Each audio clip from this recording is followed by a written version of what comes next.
Assalamualaikum warahmatullahi wabarakatuh. Nama saya Ismatul Mazida. Di sini saya dari kelompok 4 akan mereview materi dari kelompok 13 yaitu mengenai pedoman pengawasan syariah. Pertama-tama kita dijelaskan terlebih dahulu bahwa pengawasan syariah ini dilakukan oleh Dewan Pengawas Syariah.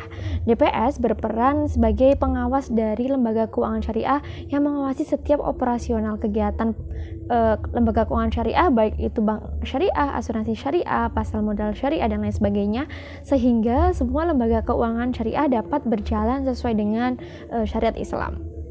Kemudian DPS juga bertanggung jawab untuk memastikan semua produk dan prosedur lembaga keuangan syariah sesuai dengan prinsip syariah. Adapun fungsi dari DPS ini yang pertama yaitu sebagai penasihat dan pemberi saran kepada direksi atau pimpinan kantor mengenai hal-hal yang berkaitan dengan aspek syariah. Kemudian fungsi yang kedua yaitu sebagai mediator antara lembaga keuangan syariah dengan DSN dalam mengomunikasikan usul dan saran pengembangan produk dan jasa yang memerlukan kajian dan fatwa dari DSN.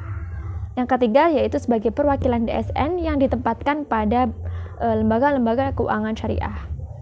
Kemudian dijelaskan juga mengenai tugas dari DPS, yaitu antara lain yang pertama mengawasi jalannya lembaga keuangan syariah sehari-hari agar senantiasa sesuai dengan ketentuan-ketentuan syariah. Yang kedua yaitu membuat pernyataan secara berkala bahwa lembaga keuangan syariah yang diawasinya ini telah berjalan sesuai dengan ketentuan syariah. Dan yang ketiga yaitu meneliti serta membuat rekomendasi produk baru dari lembaga keuangan syariah yang diawasinya. Dan juga yang keempat, di mana DPS ini bersama komisaris dan direksi mengawal dan menjaga penerapan nilai-nilai Islam dalam setiap aktivitas yang dilakukan oleh lembaga keuangan syariah.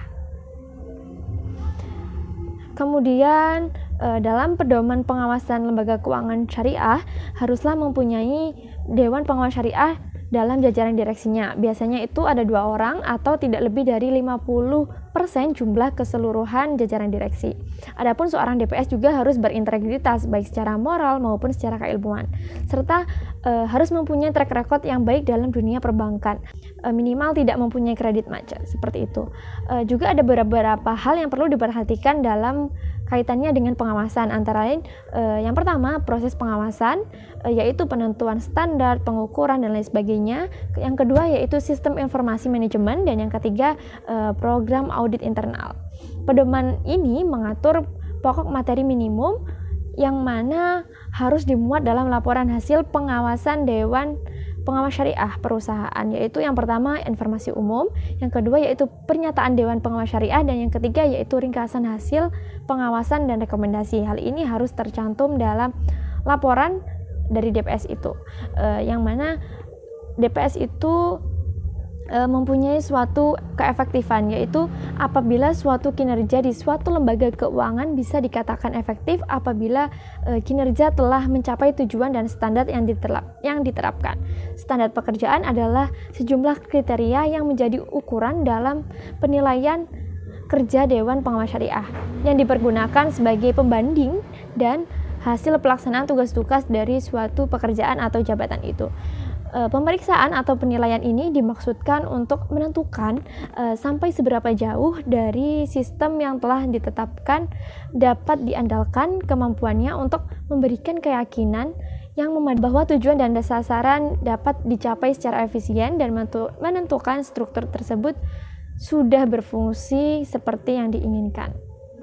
Jadi adanya Dewan Pengawas Syariah dalam suatu lembaga keuangan syariah ini sangat penting untuk menjaga nilai-nilai syariah agar tetap dijalankan dalam lembaga keuangan syariah tersebut.